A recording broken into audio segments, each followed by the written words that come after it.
Okay, start करते हैं economics. और इकोनॉमिक्स में हम लोगों ने लास्ट लेक्चर में आईटीआर और टीडीएस के बारे में पढ़ लिया था। अब चलते हैं समझते हैं ट्रेड बैलेंस के बारे में। इसके बारे में ट्रेड बैलेंस या balance of trade, balance of trade, इसको क्या कहते हैं? Balance of trade, BOT. BOT होता क्या है?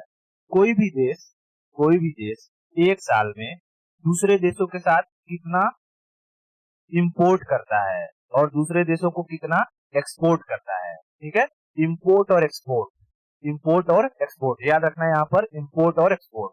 लेकिन जब हम बीओटी को निकालेंगे तो बीओटी को निकालने के लिए हमें डिफरेंस देखना पड़ता है। क्या कहते हैं? BOT, balance of trade, is equal to export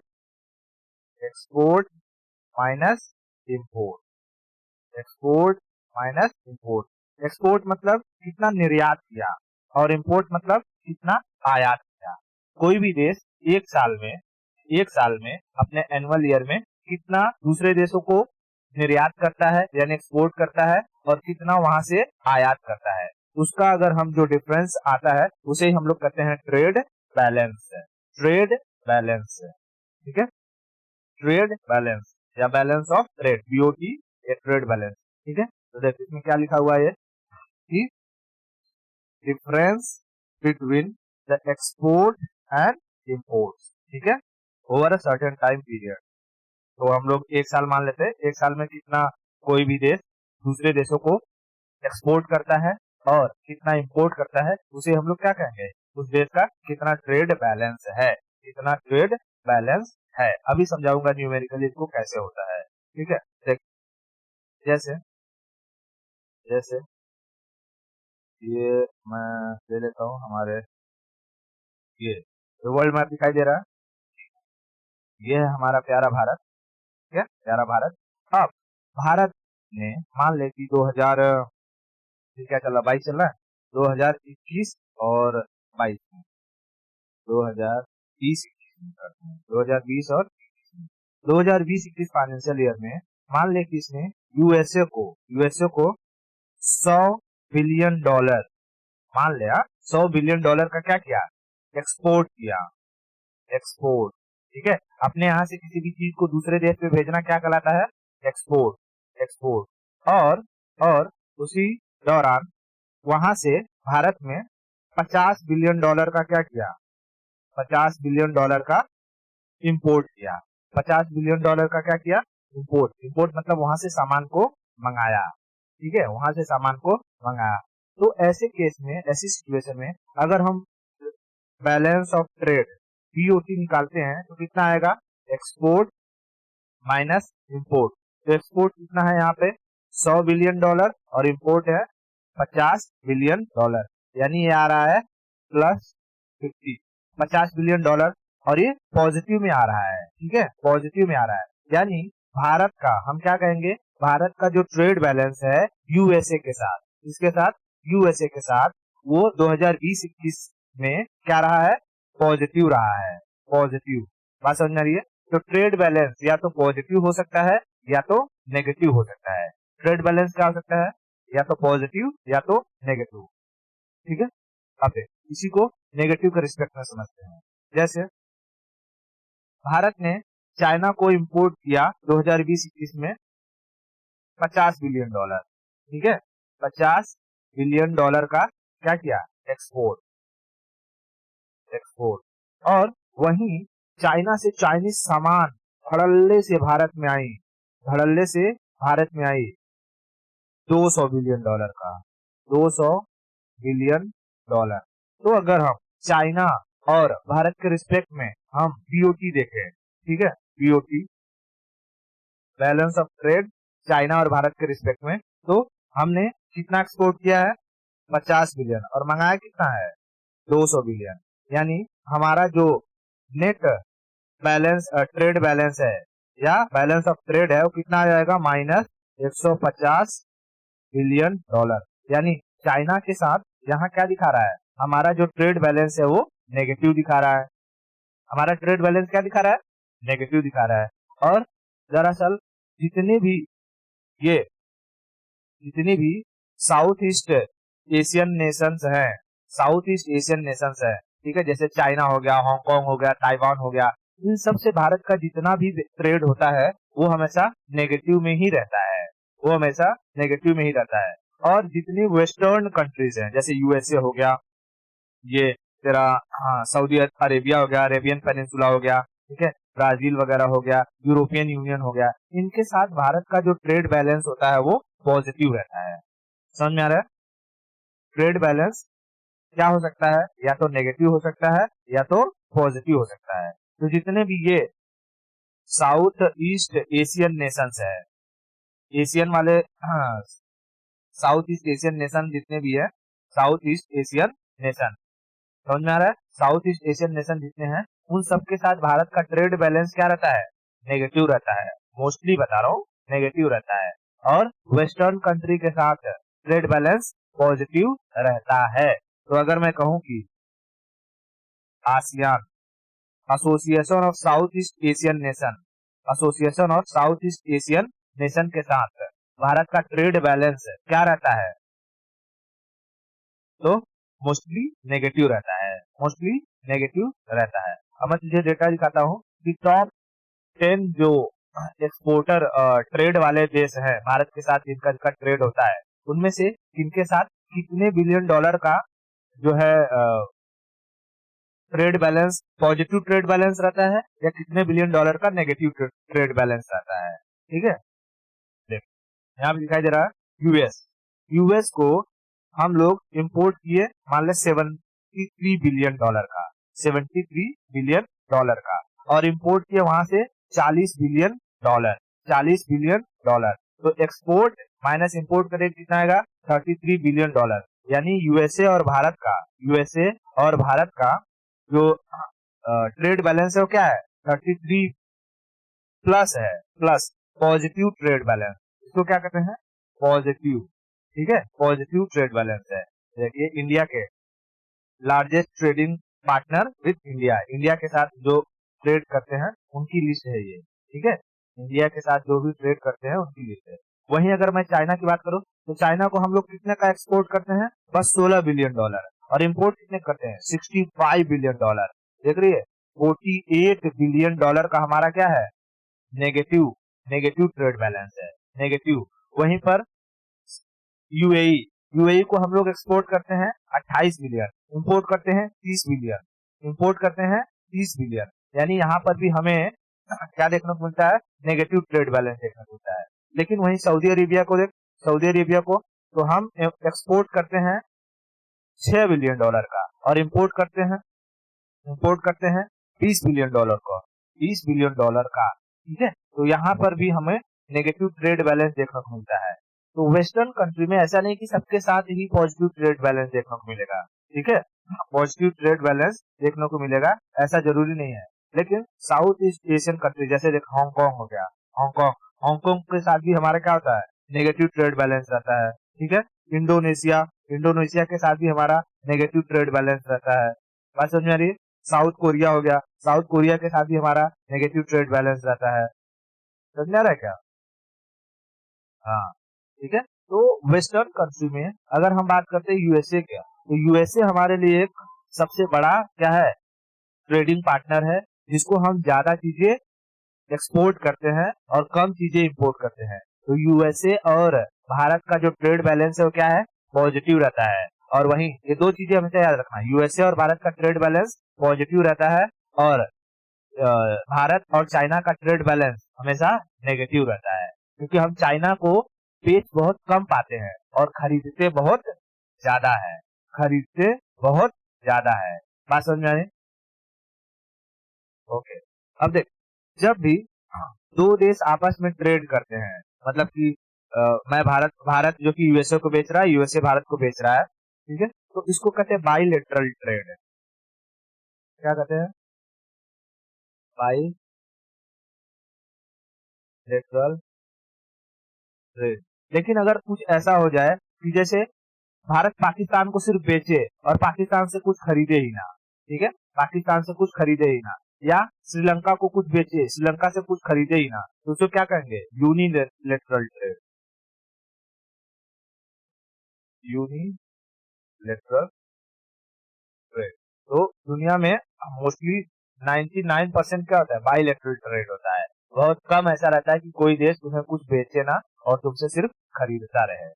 बात समझे? तो ट्रेड बैलेंस समझ में आया? ट्रेड बैलेंस क्या होता है, क्या चीजें याद रखना है कि trade balance, balance of trade याद क्या रखना है, BOT। बैलेंस ऑफ ट्रेड क्या होता है, export export minus import, export minus import, export minus import. दूसरी चीज याद रखना है BOT, balance of trade with USA. USA, हमारा बैलेंस ऑफ ट्रेड यूएसए के साथ कैसा रहता है, पॉजिटिव। और तीसरी बात क्या याद रखनी है, balance of trade with China. With China क्या रहता है, नेगेटिव। यानी कि हम लोग यूएसए को बेचते ज्यादा हैं, खरीदते कम हैं, ठीक है, और चाइना को बेचते कम है, खरीदते ज्यादा है। इसलिए इंडियन मार्केट में हर एक जगह जो चाइनीज सामान देखने को मिल जाएंगे। बस समझ में? ओके, तो ट्रेड बैलेंस समझ में आ गया क्या? ट्रेड बैलेंस समझ में आ गया है, ठीक है, आगे बढ़े। अब देख, जब ये ट्रेड होगा, एक कंट्री दूसरे के साथ क्या करेगी, ट्रेड करेगी, तो भाई देश में पैसा आएगा कि नहीं आएगा, पता। एक कंट्री दूसरे के साथ ट्रेड करेगी तो देश में पैसा आएगा कि नहीं आएगा, देश में पैसा आएगा, ठीक है। जैसे भारत ने जो है यूएसए को बेचा, भारत ने यूएसए को एक्सपोर्ट किया, तो यूएसए ने डॉलर भारत को दिए होंगे, यूएसए ने डॉलर भारत को दिए होंगे। और वहीं जब यूएसए ने भारत को बेचा तो यानी इंपोर्ट, इंडिया ने इंपोर्ट करवाया, मैं इंडिया के रिस्पेक्ट में बात कर रहा हूँ। और जैसे ही इंडिया ने खरीदा होगा तो इंडिया के यहाँ से डॉलर कहाँ गए होंगे, इंडिया के यहाँ से डॉलर यूएसए के पास गए होंगे, ठीक है, डॉलर पैसा, ठीक है, डॉलर, ठीक है। यहाँ से जब बेचा तो डॉलर यहाँ से उठकर यहाँ आया, और जब यहाँ से इंडिया ने यूएसए से खरीदा तो डॉलर यहाँ से उठकर यहाँ चला गया, ठीक है। तो ये क्या हो रहा है, पैसे का फ्लो हो रहा है कि नहीं, यानी कि देश में से कितना पैसा बाहर जा रहा है एक साल के अंदर, और देश में कितना पैसा एक साल के अंदर आ रहा है। तो इसी पैसे के फ्लो को हम लोग कहते हैं बैलेंस ऑफ पेमेंट। इसी पैसे के फ्लो को क्या कहते हैं, balance of payment, balance of payment, balance of payment, ठीक है, बैलेंस ऑफ पेमेंट। इतना क्लियर है? Balance of payment, balance of payment क्या होता है, बैलेंस ऑफ पेमेंट होता है कि difference between all money flowing into the country, यानी देश में कितना पैसा आ रहा है किसी पर्टिकुलर टाइम पीरियड में, और देश से कितना पैसा आउटफ्लो हो रहा है किसी पर्टिकुलर टाइम पीरियड में, ठीक है, किसी पर्टिकुलर टाइम पीरियड में कितना पैसा आ रहा है और कितना पैसा जा रहा है, ठीक है। तो हम इसको क्या कहते हैं, BOP, balance of payment is equal to, balance of payment is equal to outflow of money, ठीक है, आउटफ्लो ऑफ मनी, ठीक है। तो BOP, बैलेंस ऑफ पेमेंट में हम क्या लिखेंगे कि देश में कितना पैसा है आ रहा है माइनस देश में से कितना पैसा चला गया, तो money inside country minus money outside country, ठीक है, आउटसाइड कंट्री, यानी देश में कितना पैसा आया उसमें से कितना पैसा चला गया उसको घटा देंगे तो हमको क्या मिल जाएगा, balance of payment, balance of payment. बात समझ में आ रही है, बैलेंस ऑफ पेमेंट, ठीक है, बैलेंस ऑफ पेमेंट। इतना क्लियर है? देख देख, कभी कभी क्या होता है, जैसे जैसे इस बैलेंस ऑफ पेमेंट में गड़बड़ी आ जाती है अगर, ठीक है, इस बैलेंस ऑफ पेमेंट में क्या आ जाए, गड़बड़ी। कैसे गड़बड़ी आ जाएगी, जैसे कि मान ले इंडिया ने बेचा यूएसए को एक्सपोर्ट किया, और यहाँ कितने बिलियन डॉलर का, 100 बिलियन डॉलर, 100 बिलियन डॉलर, ठीक है। तो यूएसए ने कहा कि ठीक है, 2020-21 की बात बता रहा हूँ, 2020 और 21, ठीक है, 2020 यूएसए ने कहा कि मैं तुमको पेमेंट करता हूँ, ठीक है, तुमको पेमेंट करता हूँ। और उसी वक्त इंडिया ने चाइना से खरीद लिया, चाइना से खरीद लिया कितने का, 120 बिलियन डॉलर का, 120 बिलियन डॉलर का चाइना से क्या कर लिया, इंपोर्ट। और जब इंपोर्ट किया है तो चाइना को पैसा देना पड़ेगा, और चाइना को पैसा कहाँ से देगा, जब यूएसए से पैसा भारत में आएगा, ठीक है, यूएसए से अगर पैसा भारत में आएगा ये 100 बिलियन डॉलर, तो 100 बिलियन डॉलर जो है इंडिया किसको देगा, चाइना को देगा, 100 बिलियन डॉलर, ठीक है, 100 बिलियन डॉलर। अब सपोज कर कि यहाँ यूएसए में कोई दुर्घटना हो गई, ठीक है, या मान लो यहाँ पर टोर्नेडो आ गया पूरी तरीके से, और टोर्नेडो की वजह से यूएसए में बहुत भारी तबाही आ गई 2020 में। और यूएसए ने कहा कि भाई अभी ना 2020-21 में मैं ये जो 100 बिलियन डॉलर है वो नहीं दे पाऊंगा, 100 बिलियन डॉलर है वो नहीं दे पाऊंगा। और इसी वक्त चाइना से भारत ने 120 बिलियन डॉलर का खरीद किया था, और उसमें से 20 बिलियन डॉलर चुका दिया था, ठीक है, 20 बिलियन डॉलर चुका दिया था, और कहा था कि जैसे ही यहाँ से यूएसए से 100 बिलियन डॉलर आएगा मैं बाकी 100 बिलियन डॉलर चुका दूंगा। अब 2020-21 में यहाँ यूएसए में आ गया टोर्नेडो, यहाँ से 100 बिलियन डॉलर आ ही नहीं गए हैं, तो ये जो पैसा गया था भारत से, मतलब कि भारत में जो पैसा आने वाला था वो तो क्या हो गया, रुक गया, और भारत से 20 बिलियन डॉलर जा चुके हैं, और भारत ने कहा है कि यहाँ से यूएसए से अगर 100 बिलियन डॉलर आएगा तो मैं तुमको दे दूंगा। और यहाँ चाइना ने क्या किया है, चाइना ने मान ले कि रसिया को ये वॉर चल रहा है, यूक्रेन वॉर, तो उसने मान ले कहा रसिया को कि ठीक है मैं तुमको क्या करता हूँ अभी जो है 100 बिलियन डॉलर दूंगा, 100 बिलियन डॉलर दूंगा, कब, जब मुझे इंडिया पेमेंट कर देगा, 100 बिलियन डॉलर का, 100 बिलियन डॉलर का। अब देख यहाँ पर यूएसए को 100 बिलियन डॉलर नहीं मिले तो इंडिया ने किसको नहीं दिया, चाइना को नहीं दिया, और चाइना को नहीं मिला तो चाइना ने रसिया को नहीं दिया, रसिया को नहीं मिलेगा तो रसिया यूक्रेन में जो है अपनी सप्लाई खो बैठेगा, सप्लाई को पूरा नहीं कर पाएगा। तो देखिए कि अगर एक जगह पैसा रुका तो सारा का सारा सिस्टम गड़बड़ हो जा रहा है, ठीक है।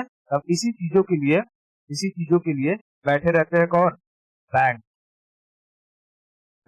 कौन से बैंक, वर्ल्ड बैंक हो गया,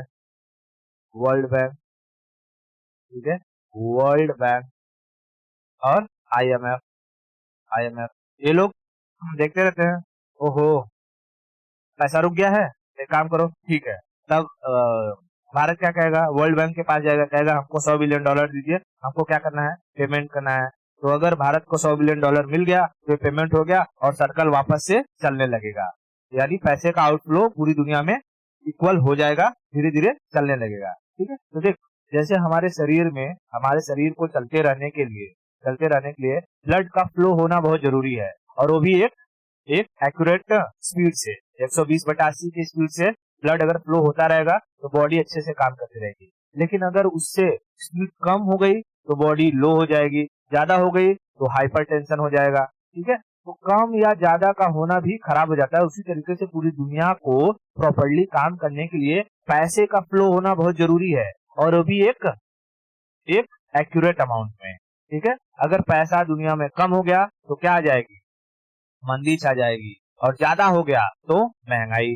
बात समझ में आ रही है, महंगाई। अभी ये सब बताऊंगा मंदी और महंगाई वगैरह में क्या फर्क होता है, क्या नहीं, तो आगे लेक्चर में डिस्कस करेंगे, ठीक है। तो इतना समझ में आया, ठीक है। तो ये जो बैलेंस ऑफ पेमेंट क्या होता है और एक किस तरीके से काम करता है, बैलेंस ऑफ पेमेंट में जब कोई गड़बड़ी आती है तो उसको हेल्प करने के लिए कौन आते हैं? वर्ल्ड बैंक और IMF वगैरह उसे क्या कर देते हैं, उस फ्लो को कंटिन्यू कर देते हैं पैसे दे करके। इतना समझ में आया? ओके, यानी कि हम क्या कह सकते हैं कि flow of money in world should be continue. Balance of payment को अगर बनाए रखना है, बैलेंस ऑफ पेमेंट को बनाए रखना है, पूरी दुनिया को सस्टेन करके रखना है, तो पैसे का फ्लो होना चाहिए, पैसे का फ्लो होना चाहिए। ठीक है, बैलेंस ऑफ पेमेंट क्या होता है? देश में एक साल में कितना पैसा आया और कितना पैसा गया, देश में एक साल में कितना पैसा आया और कितना पैसा गया। समझ में आ रहा है? तो मोस्टली भारत का जो बैलेंस ऑफ पेमेंट रहता है वो नेगेटिव रहता है, चाइना के साथ तो नेगेटिव रहता है, क्योंकि चाइना के साथ हमारा ट्रेड बैलेंस नेगेटिव है, तो बैलेंस ऑफ पेमेंट भी नेगेटिव रहेगा। जाहिर सी बात है हम उसको ज्यादा पैसा देंगे और कम पैसा वहां से आएगा। बात समझे नहीं? लेकिन कैसा है कि एक तरीके से अगर हम देखें तो स्टेबल हो सकता है बैलेंस ऑफ पेमेंट, क्योंकि हम लोग चाइना को जितना एक्सपोर्ट करते हैं, ठीक है, चाइना को कम एक्सपोर्ट करते हैं, लेकिन वहीं अगर हम यूएसए को देखें तो यूएसए को ज्यादा एक्सपोर्ट कर देते हैं। तो यहाँ का नेगेटिव चीजें और यहाँ का पॉजिटिव एक बैलेंसिंग ला सकती है कि ठीक है, चाइना को हमने कम किया तो हमारा नेगेटिव बैलेंस हो गया था, और यूएसए को ज्यादा किया तो पॉजिटिव बैलेंस हो गया था। ट्रेड बैलेंस की बात कर रहा हूँ, उसी ट्रेड बैलेंस के ही ऊपर डिपेंड है बैलेंस ऑफ पेमेंट। ठीक है, बैलेंस ऑफ पेमेंट। लेकिन अगर हम देखें तो यहाँ यूएसए को हम एक्सपोर्ट कितने करते हैं? 73 का, और हमारा ट्रेड बैलेंस है 33 का, और वहीं अगर हम चाइना की बात करें तो 48 का। फिर भी 33 और 48 का देख, इसमें कितने का डिफरेंस दिखाई दे रहा है? 15 बिलियन डॉलर का फिर भी हमारा क्या है? नेगेटिव है। तो बैलेंस ऑफ पेमेंट अगर हम बात करते हैं तो भारत का नेगेटिव ही रहता है। ठीक है, बैलेंस ऑफ पेमेंट भारत का नेगेटिव रहता है। हमारे देश में पैसा कम आता है और देश में चला जाता है ज्यादा, इसलिए हम लोग को क्या लेना पड़ता है? लोन वगैरह लेना पड़ता है। हर कंट्री लोन लेती है, ऐसी कोई बात नहीं, लोन लेना कोई बुरी बात नहीं है। बात समझ में? ओके, अब देख, अब ये समझते हैं ये जो सारा का सारा ट्रेड से जो पैसा आता है, ट्रेड से जो पैसा आता है, पहले बता। अच्छा, इंपोर्ट और एक्सपोर्ट किस चीज को रिप्रेजेंट करते हैं? अगर तुझे ट्रेड बैलेंस निकालना है, पहले दोनों चीज बता। Trade balance BOT BOT BOT कैसे निकालेगी? Export export minus import, export minus import. और वहीं अगर मैं बात कर लूं, वहीं अगर मैं बात करूं बैलेंस ऑफ पेमेंट की, तो जो पैसा कंट्री में आया है, मतलब मनी इनसाइड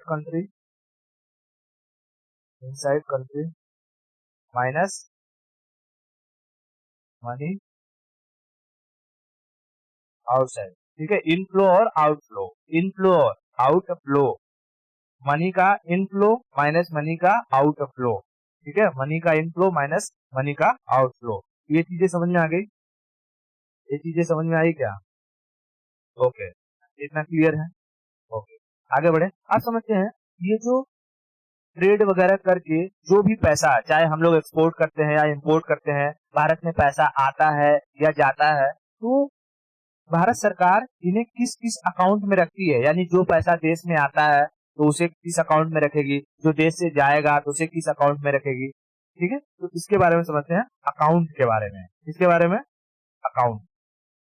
ठीक है, देख, अगर भारत के अकाउंट की बात करें, जैसे हमारे पास होता है ना, हमारे पास जो अकाउंट होता है, एक सेविंग अकाउंट, एक करंट अकाउंट। हमें अगर किसी का रेगुलर, कोई हमारी कंपनी है और रेगुलर हमें क्या देना है, सारा का सारा हर महीने पेमेंट करना है, उसके लिए हम करंट अकाउंट रखते हैं। ठीक है, लेकिन हम जहाँ काम करते हैं हमें जो पैसा मिलता है, हम अपना पैसा सेविंग अकाउंट में रखते हैं। ठीक है, सेविंग अकाउंट में।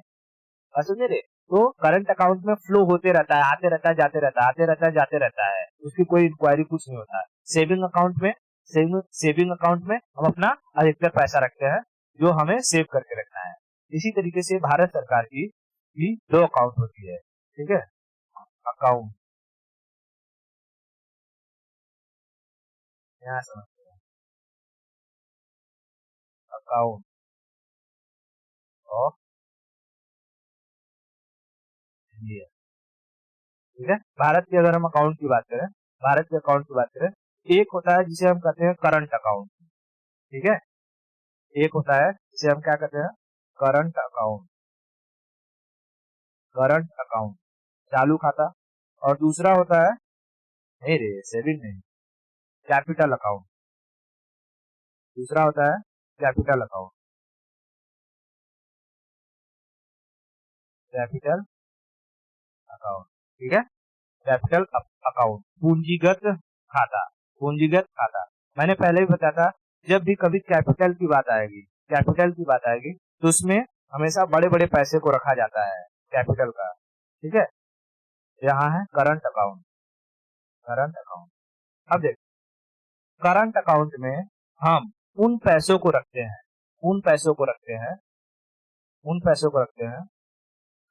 देख, करंट अकाउंट में हम उन पैसों को रखते हैं जो पैसे किसी सामान को बेचकर कमाए जाते हैं। यानी हम किसी को इंपोर्ट करते हैं, एक्सपोर्ट करते हैं। जैसे हमने हमने क्या किया, एक्सपोर्ट किया, एक्सपोर्ट किया गेहूं का, गेहूं का क्या किया, एक्सपोर्ट किया, किसको, यूएसए को।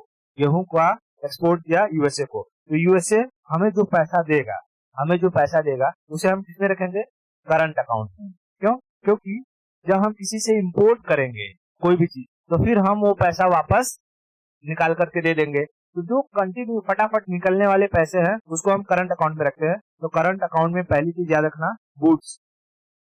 करंट अकाउंट में तीन चीजों का पैसा रखा जाता है। एक होता है गुड्स, गुड्स यानी ऐसी चीजें जो दृश्यमद है, दृश्यमद है, दृश्यमद, दृश्यमद। दूसरा, ऐसी चीजें सर्विसेज, सर्विस का पैसा। ठीक है, अदृश्यमद चीजों का पैसा, अदृश्यमद चीजों का पैसा। ठीक है, और तीसरा होता है यूनिलेटरल। ठीक है, यूनिलेटरल पेमेंट, यूनिलेटरल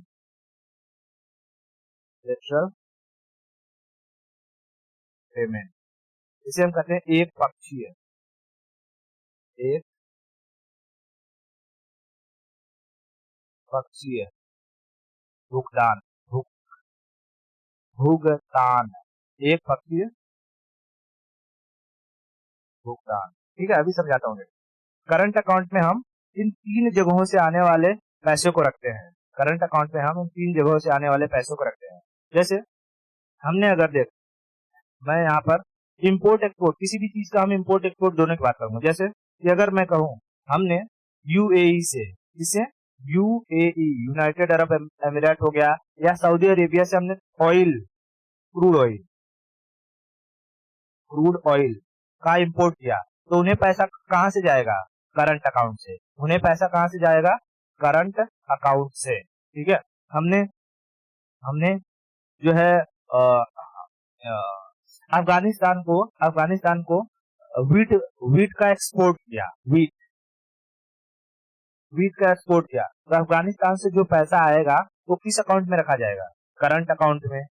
किस अकाउंट में रखा जाएगा, करंट अकाउंट में रखा जाएगा। ठीक है, इसी तरीके से अगर हम बात करें कि हमने मेडिसिन का एक्सपोर्ट किया यूरोपियन कंट्री को, मेडिसिन, मेडिसिन इसका एक्सपोर्ट किया यूरोपियन कंट्री को, तो यूरोपियन कंट्री से जो पैसा आएगा किसमें रखा जाएगा, करंट अकाउंट में, करंट अकाउंट में। यानी गुड्स किसे कहते हैं, ऐसी चीजें जिसे हम देख सकते हैं, छू सकते हैं, फील कर सकते हैं। ठीक है, उसे हम गुड्स कहते हैं।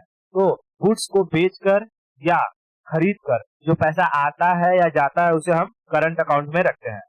वही बात करते हैं सर्विसेज, जैसे जैसे हमारी टीसीएस कंपनी है, टाटा कंसल्टेंट सर्विस है, ये यूएसए को सर्विस देती है। यूएसए की कोई कंपनी होगी, उसको यहाँ से सर्विस चाहिए रहती होगी, तो हमारे लोग यहाँ बैठे बैठे काम करते हैं, तो यूएसए हमें क्या करता है, पेमेंट करता है, यूएसए हमें पेमेंट करता है। या टाटा की ही ब्रांचेस होगी यूएसए में, अलग अलग देशों में टाटा के ब्रांचेस हैं, तो वहां से जो टाटा काम करके सारा का सारा पैसा भारत में आता है, तो कहाँ रखा जाता है, इसी करंट अकाउंट में। या फॉरेन की कोई कंपनी होगी जो भारत में काम कर रही होगी, जैसे यूनिलीवर। यूनिलीवर अमेरिकन कंपनी है, यहाँ पर आकर के नाम चेंज कर देती है हिंदुस्तान यूनिलीवर, मेडिसिन बनाती है, बहुत सारी चीजों को बनाती है। तो यहाँ पर जो वो सर्विसेज देते होंगे वो लोग, जो सर्विस वो लोग यहाँ देते होंगे, तो हमें पैसा पे करना होता होगा उनको। तो वहां जो पैसा यहाँ से भारत से चला गया, वो पैसा कहाँ से जाएगा? इसी करंट अकाउंट से जाएगा, इसी करंट अकाउंट से जाएगा। ठीक है, यानी अदृश्य मद, सर्विसेज मतलब अदृश्य मद, ऐसी चीजें जिसे हम लोग देख नहीं सकते हैं। जैसे मैं पढ़ा रहा हूँ, तो क्या इस पढ़ाई को देख सकती है? मैंने बोला कि अकाउंट ऑफ इंडिया, ये अकाउंट ऑफ इंडिया, क्या तू उसको छू सकती है, महसूस कर सकती है? नहीं। ठीक है, तो ऐसे ही सर्विसेज किसे कहते हैं? जिसको हम छूकर महसूस नहीं कर सकते हैं। ऐसी चीजों से जब पैसा आए या जाए तो किस अकाउंट में से आएगा या जाएगा? आएगा तो करंट अकाउंट में रखा जाएगा, और जाएगा तो भी करंट अकाउंट से जाएगा। ठीक है, ओके। अब कहते हैं यूनिलेटरल पेमेंट। यूनिलेटरल पेमेंट का मतलब जैसे कि एक ही जगह से पैसा जाए, दूसरी जगह से आए ही ना। जैसे कि नेपाल में, एग्जाम्पल में, इसमें दो चीजों को रखा जाता है, या तो गिफ्ट दे या तो एड दे। ठीक है, गिफ्ट या एड। ठीक है, गिफ्ट या एड। अच्छा बता, नेपाल में भूकंप आएगा तो तू नेपाल को $1 बिलियन एड देगी या गिफ्ट देगी? गिफ्ट देगी। भूकंप आएगा तो अरे एड देना पड़ेगा उसको, सहायता। ठीक है, एड देना होगा। जैसे किसी के यहाँ कोई मर गया है, तो उसको क्या कहेगी? ये लीजिए, आपके यहाँ मर गए हैं, 1 करोड़ रुपया गिफ्ट ले लीजिए। उसको सहायता देगी ना। अच्छा ठीक है, डेथ हो गई है, कमी हो गई होगी, मैं आपको 1 करोड़ की सहायता राशि दे देती हूँ। ठीक है, जैसे कोई हादसा हो जाता है रेलवे वगैरह का, तो लोग उसमें मर जाते हैं, तो हमारी सरकार क्या कहती है? एड कहती है, गिफ्ट कहती है? एड। एड मतलब सहायता देती है। वैसे ही अगर कहीं पर कुछ हो जाए, जैसे नेपाल में भूकंप आ गया, तो हम क्या देंगे? एड देंगे। ठीक है, नेपाल में अर्थक्वेक, तो हम क्या देंगे यहाँ पर? एड। एड। लेकिन हमने अफगानिस्तान में वहां का संसद बनाया, पार्लियामेंट, तो क्या था हमारा? गिफ्ट था। वहां का सलमा डैम बनाया, क्या है? गिफ्ट है। ठीक है, तो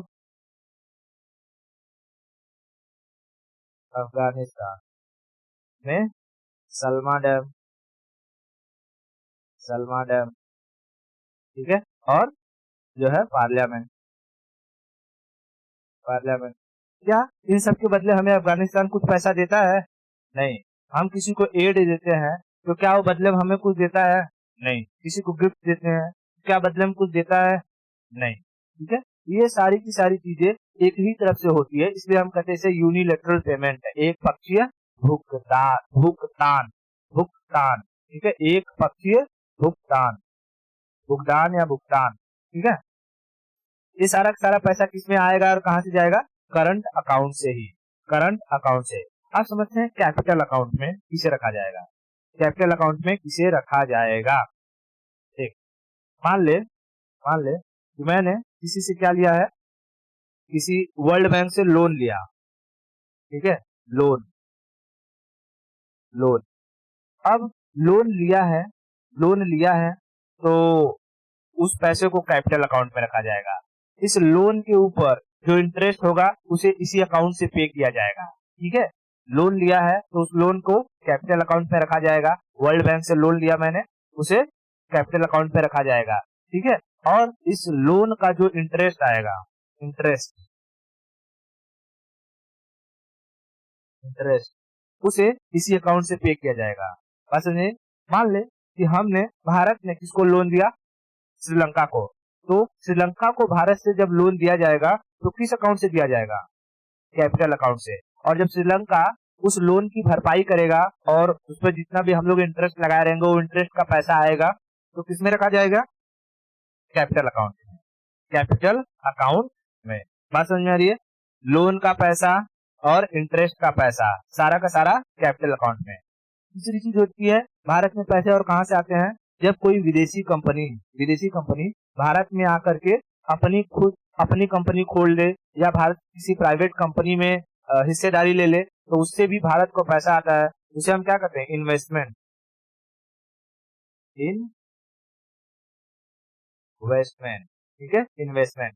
तो इन्वेस्टमेंट से भी जो पैसा आएगा वो किसमें रखा जाएगा? कैपिटल अकाउंट में, कैपिटल अकाउंट में, ठीक है। अब देख, इन्वेस्टमेंट के 3 टाइप होते हैं। एक होता है जिसे कहते हैं हम लोग एफडीआई, फॉरेन डायरेक्ट इन्वेस्टमेंट। दूसरा होता है एफपीआई, फॉरेन पोर्टफोलियो इन्वेस्टमेंट। और तीसरा होता है एफआईआई, फॉरेन इंस्टीट्यूशनल इन्वेस्टमेंट, ठीक है, फॉरेन इंस्टीट्यूशनल इन्वेस्टमेंट। ये जो एफडीआई है, एफपीआई है, एफआईआई है, इसको हम लोग नेक्स्ट लेक्चर में समझेंगे। लेकिन अभी के लिए इतना क्लियर है क्या? Balance of trade, balance of payment, ठीक है, और ये अकाउंट, उनसे आने वाले पैसे को किस किस अकाउंट में रखा जाता है, करंट अकाउंट में किस पैसे को रखेंगे और कैपिटल अकाउंट में किस पैसे को रखेंगे, ये सारा डेटा क्लियर है? ओके, तो आज के लिए इतना रखते हैं। बाकी की स्टोरी नेक्स्ट लेक्चर में करेंगे और उसमें हम लोग ये इन्वेस्टमेंट की बात करेंगे, ठीक है।